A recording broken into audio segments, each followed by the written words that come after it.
Hello, everybody. I'm Shelja. Sorry for the big gap. I was away for a couple of months. I'm back, and I am extremely excited to be back on Retail Corner. I'm today with me today. I have this guest that I'm extremely excited, nervous, and most amused that this is my first guest in winters, all the way from Moscow to California, Mr. Tushinskiy. I was practicing the name. I was very good at it. I messed up here.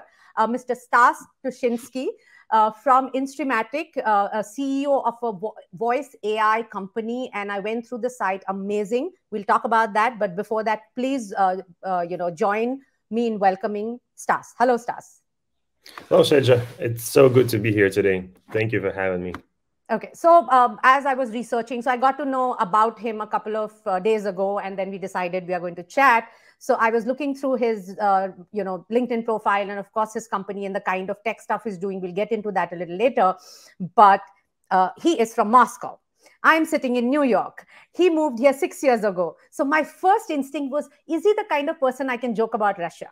So before our chat, I asked him that question. Let me see. I'll let him answer what his response is. Yes, please make all the jokes. I like them. And what about you? Have you got some jokes for American people? And what's your experience been like in the last 6 years that you've moved from Moscow to California? What are the things that you always thought America would be? How is it similar? How is it different? A little perspective, please. Many people around the world were raised on American content. I'm talking about movies and music and books and articles. So they kind of give you a perspective on what America is, not the full perspective, obviously. And so from that angle, it was fairly easy to move to America because I knew what to expect. Well, not to mention that thanks to that media presence, I kind of picked up the language, which was also easier. But yeah, I think the only thing that I really the only thing that doesn't make me so happy about America these days is that you better not joke about anything publicly. Okay, so you think that privately the jokes in America are very different than what they do in public? No, I'm just saying that these days consequences for a joke could be. Oh, that's unfortunate. Yeah, I know. When I moved to America, for me, that was the big revelation. You can say anything, do anything. And recently, even like people, when we're talking about creating content, people have become so, tight about things here. But hopefully, next few years should change. Now, the younger people are doing a lot. But let's get into technology. So, your journey has been very interesting that you started as a sales business development person, and then you seriously jumped into the tech space. And I think Univision, I'm forgetting the name of the earlier company. Unisound. Unisound, yes. So in Unisound, the experiences that you learned in Unisound, how much of that were you able to use, not use, given the legal situation to start your new company? Or was that more of a learning ground for you to just think of various ways to bring in your ideas? Yeah. With Unisound, we created the digital audio advertising market in Russia, and we were working with big media companies with big brands, and we were introducing audio advertising as a new format, and that helped us a lot. And that actually was the origin story of Instreamatic, because through that experience, we've learned about all the challenges that all the music streaming companies have. And well, number one challenge, which is still true, is how you make money, how you become profitable. And the reason why it's so hard to be profitable in online streaming is because people don't want to pay for subscriptions in general, and advertisers, they are not so excited about audio advertising because there is an engagement challenge. Like, audio is consumed in the background, so there is no place to click, no clicks, no measurement, hence no performance. And the vision of Instreamatic was to solve that challenge. So we became a voice AI company, which enables interactivity and spoken dialogues between brands and consumers. And now it grew to become probably the first voice marketing platform. And I hope we'll talk a bit more about it. Yes. So I was going through one of the case studies that you did with IKEA, and and you collaborated with a company called Ghana, and we grew up with Ghana means the Bollywood songs we have seen. So the kind of interaction, like we have been used to having music all around us, all over our lives, growing up in India. Now Mhm. with the trend going back to audio because of podcast and the video revolution that is happening, video allows you to multitask so much, right? You have the television on, you have the laptop on, then you're also looking at the phone. But with audio, what I've realized is that you are forcing people to be again very focused. Do you think is that one of the biggest reasons why the retention, like the success rates of your campaigns are as high as 15 to 18%? Like what is one of the biggest reasons you give the audio industry being so lucrative these days? I think that, well, I think it's better if I first give a use case what it is. So we enable two voice products. The first one is voice ads that talk back. So imagine you're listening, let's say, to Ghana. This is one of our clients and one of the largest music app in India. So imagine you're listening to their app, and instead of getting a regular 30-second audio ad, you hear something like this. Hey, this is your favorite coffee shop. How about skipping the line in the morning and getting a hot cup of coffee? And you can say, yeah, I love that. All right. So this is what you need to do. Get our app. Or you can say, no, I don't like coffee. Go away. All right. Sorry about that. We'll try harder next time. And we enable that interactivity for brands, which makes the relationship and the conversation between a brand and a consumer natural. So we really help brands tap into the art of human conversation, because now if an ad is irrelevant, there is no reason for you to listen for entire ad, like for the entire 30 seconds. But if it's interesting for you, you can say so, and you can learn more, you can get a target action. And especially if you're in a hands-free, screen-free environment, that's a game changer. Because sometimes, I don't know if you ever been in this situation, but many people did, is you hear an ad that is like, oh, yeah, I got to remember that when I get home. And then you're home and you're like, what was it? And so we help to change that. And the second product, we just launching it now kind of privately. So there's no information about it on the website. We call it voice feedback. And it allows brands to collect customer feedback by, for example, scanning a QR code and sending a simple voice message. Or it can be link. It doesn't have to be QR code. It can be link and email. And the beauty of it is that instead of filling in a long survey, presumably on your smartphone, you can spend seconds by actually saying what was right and what was wrong in your customer experience and customer journey. So step by step, we're building this this technology that allows brands to listen and then to speak with consumers. So what I understand is obviously you are looking at the advancement of NLP, the natural language processing, and you are creating a wide variety of services that you can offer. How do you deal with the accents? Because I'm assuming it's available in English right now, the service. How do you deal with the accents that are so prevalent, especially in a country like America, or even when you go to and you are servicing people in India? How do you deal with that? Because I felt trying a lot of these voice apps, that is one of the biggest issues a lot of the companies are dealing with. How are you dealing with it particularly? Yeah, this is I agree. This is still a challenge. However, the overall voice technology reached a very high accuracy level, and every year it's getting better and better. So at scale, it doesn't represent a big issue. I mean, there are sometimes some mistakes, and we still invest our own resources in teaching AI how to correctly understand the intent. Okay. So it's getting better and better. And I mean, it's already really good. Okay. So in the retail industry, one of the things that happened, like since we were talking about Ghana and India, one of the biggest celebrities got signed by Alexa to be the voice AI of like one of the first celebrity voices, and it got launched a couple of months ago. And of course, we are seeing that trend even in America. A lot of these celebrities are using their existing content to be able to have their own voice. How do you see that impact the retail industry? Do you see a big use case of big celebrities and their brand endorsement deals, including voice AI and the future things included in their contract? Any thoughts on that? Yeah, you know what? I think that voice tech and voice interfaces is what mobile was 12 years ago. It's going to change every every every digital interaction that we currently have, because speaking is 3 times faster than typing, and it's the natural way to communicate for us. We are not texting right now, you and I, right? We're talking, and that's what we prefer naturally.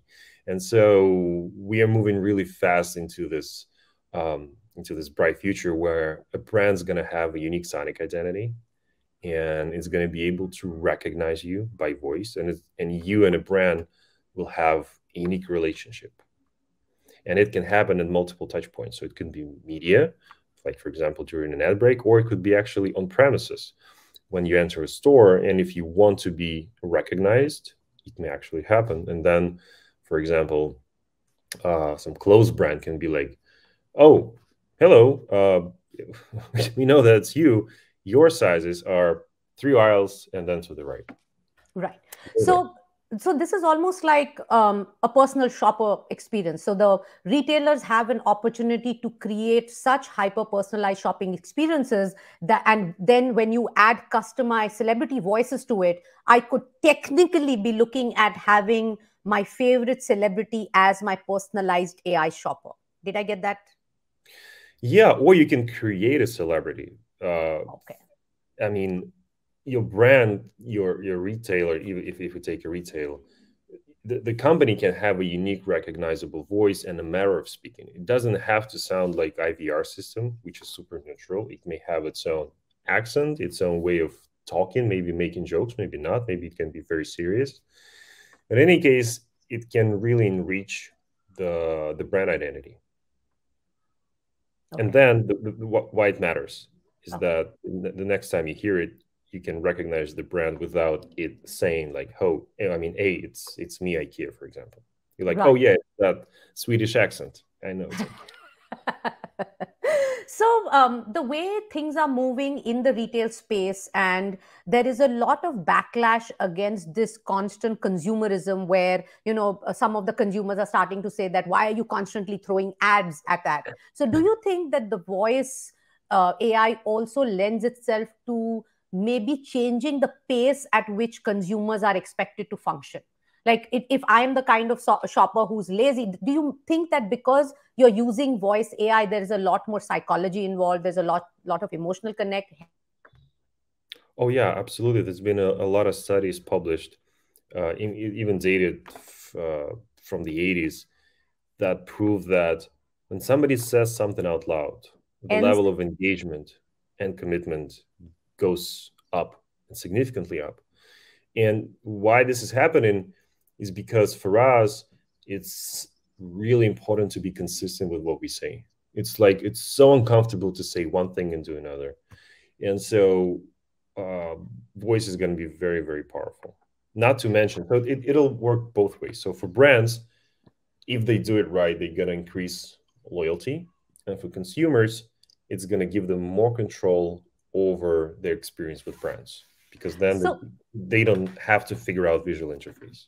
Okay. So the products that you are offering, the services that you're offering right now, in terms of if any retailer thinks, like, let's say, listens to this podcast and has some idea of how he wants to engage with his customer, is there a small or big size that, because I'm assuming that these are very expensive solutions and it's not very easy for a mom and pop retailer to think that this is going to help them in some way? Because if I'm a local retailer and I would like just my community members, let's say 5,000 people around my community come, am I a potential client of yours, or I'm not the right person?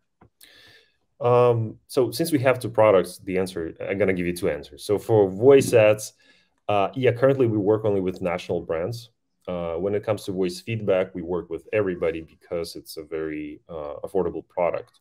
And the way it works, imagine if you're just a small shop owner, you can place our QR codes, for example, on receipts or on exit door, which says, hey, share your thoughts and ideas with us.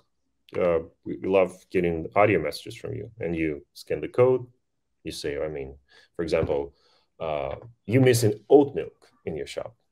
That's it. You spend 5 seconds, and the owner just learned something really valuable. The owner just got an insight. Okay. And how do you see this scalable, like 5 years from now, how do you see this whole retail engagement integrate into the daily lives with online shopping, sitting at home, almost like a 360 view? Because today, even on an Amazon or a Walmart site, when I go, all the brands are reaching me at home. And with Alexa and Google Home around me all the time, and with the phone, does it feel a little weird to think that there is a voice in my head all the time, or there will be like 20,000 voices constantly? Like I have to start remembering these people's names as well, like the way I have friends. Do you see that? Like I'm just constantly going into the science fiction side of it. I'm sorry, but I'm just trying to understand how would I feel as a consumer 3 years from now? I think you would, you as a New Yorker knows how it works really well because you meet so Oh, many come people. on. You can't use that against me. Oh, I'm Okay. not using it against you. I'm just saying that that's what already happening to us, Yeah. especially to those of us who live in big cities, because we meet so many people, and somehow our brain manages to filter out less relevant voices and less relevant faces, and keep the important ones. So we Okay. recognize them. Okay. I don't know how our brain does it, but somehow it does. Okay. I definitely have to sidestep a little, like right now, and I'm not sure whether you, growing up, since you talked about American content, did you ever get a chance to see Sex and the City in Moscow growing up? I'm aware of the show. Okay, you're aware of the show. You're aware of the hype around that show? A little Uh, bit? Maybe I'm missing something. Well, I know it's one of the big Oh, they, HBO. they did a reboot right now, and Peloton stocks fell 11%. Did you know this Hmm. whole story? Crazy story? I know. I just read the Oh, headline. I don't know the story. so basically, what happened was that they rebooted, and the Mhm. main character, the one of the actors, in the Mhm. first scene, and he's like this very big hyped character, dies from a heart attack after riding a Peloton. Okay, and and I'm not kidding. He does that, and the stocks of Peloton fell 11%. Mhm. So, is it collectively that we are all dumb? Or is it that this is a marketing stunt? Because immediately 2 days later, the actor who supposedly died in the show Mhm. partnered with Peloton and did a Peloton ad where the end of the ad says he's alive. So, what I'm trying to understand is if an audio AI retail solution app was there and the stocks were falling, people could have told, don't worry, Peloton is not going to kill you. Mhm. So, I'm just trying to understand that in today's day and age, a brand like Peloton, $1,000 lawyers who get into contracts, how is this even possible? So is what is your opinion when you hear it as a third party? Is this a Mhm. marketing retail gimmick, or it's a genuine mishap? I think that we live in the attention economy these days. So attention is what really matters because you only have what 24 hours a day, and 8 hours you should spend on sleep. And so, if a brand can get free attention at scale through stories like that, I think this is always good. However, there are cases that may hurt brand. There's when somebody tries to explain self-fulfilling prophecy term to Yep. another person, they usually use this example, which is like, well, there's this brand which does really well, but then some analyst publishes a report which says, well, probably they're not doing really well, and that triggers people taking their money out, which eventually causes a bank that had healthy finances to shut down. Yes. So you really have to be aware uh, Yep. um, of spirals like this one. Absolutely. But uh, but regardless of that, I think any story is a good story because if somebody's discussing your brand, your company, eventually your stock will go up because more people are going to learn about you, and that's always good. True. Okay. A very healthy I mean, perspective. let's take a look at Tesla and SpaceX, right? Oh my Zero God. marketing dollars, and everybody's Absolutely. aware. Oh my God. Like the genius of that man's marketing. I mean, I don't know if it is genius, it's just luck. I haven't been able to like even read a single piece of article which explains the madness that brand is, to be very honest with you. So Controversy, coming, I guess that's the word, right? sorry? controversy is the right word here. Absolutely, controversy. Any news is good news, I suppose. Mhm. So coming back to the voice AI technology in the retail space, the QR code technology has existed for a very long time, and somehow I feel like while it has always been at the peripheral with every retail industry. Like any whether you look at clothing industry, whether you look at luxury industry, they have used the retail the QR code. But now with the voice AI, do you see the QR code getting that boost that it had always deserved? Do you see that happening? Absolutely. I mean, this is a game changer for retail because now all of a sudden you can make on-premise retail interactive. You don't Okay. need to explain how QR codes work because everybody knows now. And well, in our case, with the QR code, you can launch a voice experience, which honestly wasn't truly available before because the only alternative was Alexa for many retailers, and there is an inherited conflict of interest there. Yes. Okay. So now let's move to on one hand, we have your voice AI solution. On the other hand, you have these marker symbols, which is QR code. Now, when we add the whole 3D world to it, like the virtual influencer model, as you talked about, that retailers, instead of hiring a celebrity, can create their own celebrity. Now, right now, I have this audio version of the celebrity and I give it some physical form. And as you said, humans like everything close to being real. So, have Mhm. you already started thinking about integrating or collaborating where you look at these digital visual avatars, which then retailers use for their own merch or to promote? Is that something which is part of your strategy?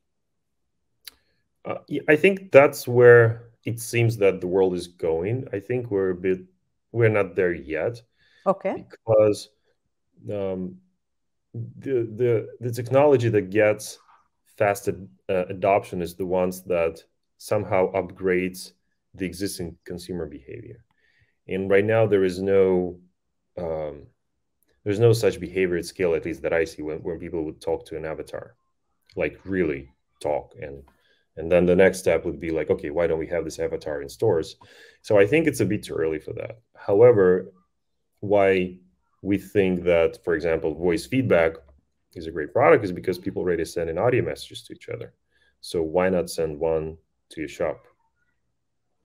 And have you seen interest from retailers when you try to integrate or when your salespeople are pitching or trying to set this up, looking at loyalty programs and competitions and consumer engagements? What are the top two, three pieces that excites your potential clients the most? Yeah.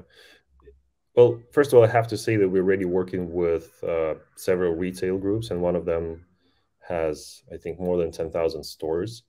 And what really excites them, I think, is this notion of not actually knowing what's happening. Like today, you can send either a survey and then you're gonna get low engagement rate, or you can send. And so the logical thing that they all did is that, all right, so since nobody want to respond to a survey, why don't we just send thumbs up, thumbs down, or happy or sad emoji? All right, more people engaging, but you still know specificity. And so even if you measure NPS or any other score, you only get the number. So all right, you're a store manager, you see it, then you look at the number, which is, for example, 4.7 out of 5. And so you know it's not 5, so something's not quite right. What is it? How do you know what to do? How do you know where you should focus? It's a dark area. And Yes. when we come, we tell them like, look, why don't you allow your people to speak freely? And when they have this ability, they can tell you a bit more than your typical survey. And then that's our job, to analyze all the responses and show you what matters to people, not give you the number, but actually emphasize that, for example, 80% of your people cannot find, for example, Lego, Mm, and they really need one. right. Um, and and that's something that really resonates with people. They want to know what exactly is right, what exactly is wrong, and numbers don't tell that story. So, honestly, after hearing you speak for the last half an hour, and answering these questions so beautifully, I've learned so much. What I take away from this is that at the end of the day, what you're trying to do is ultimately make life easier for people who shop at these retail points. That for them, it's almost like going back to, rather than talking to a machine, you are trying to see that, blur the line. On one hand, it's scary, but blur the line of talking to a robot, because you feel connected to the brand. So you have this feeling that somebody behind that wall is listening to me. So I'm thinking that's ultimately the message from your people like you, entrepreneurs like you. And this is one of the people I am extremely proud to speak, given in today's day and age, there is so much of tension. Every time you speak to somebody, the most important thing is to constantly remember whether you support red or blue. I think a forum like Retail Corner, it's all about the money. So I love talking to people who are all about the money. So please reach out, and please go to Instreamatic, and we are going to publish the URL here. Please go check out the website, check out their products, and you have to check out some of the case studies. They are amazing. We are also going to publish that in the link below. Please check it out. And if you have any questions, please write. And given that he has promised he has a sense of humor, please send all the jokes. I promise to send them to him and get them answered and come back to you. So thank you so much, Stas. Do you have any last words for the viewers? Anyone you want to reach out and shout out to, please go ahead. Well, first of all, thank you for having me. It's been a pleasure. I think that was a fun episode. Yeah, and please do send me all the Russian jokes, especially. I will definitely. And you have to send me all the Indian jokes, all the India jokes. All right. I met an Indian fellow recently, and he mentioned this. I don't know why, but for some reason, Indians and Russians are connecting really well. And then I thought, well, that's actually true, because I have a bunch of Indian friends that I consider being close friends. And I'm still thinking, why is that? So I think we should definitely get together where you get your Indian friends and I'll get a couple of my Russian and Indian friends, and let's try and do a joke off and see who is worse off. All right. Sounds good. Done then. Thank you so much. Thank you for being with us. You are watching Retail Corner, and we are going to release this soon, and hope to see you next week. Bye. If you wish to have a conversation with us, then email us at retailcorner@proxima360.com or visit our website at theretailcorner.proxima360.com. Thank you so much for tuning in. Stay safe and see you next time.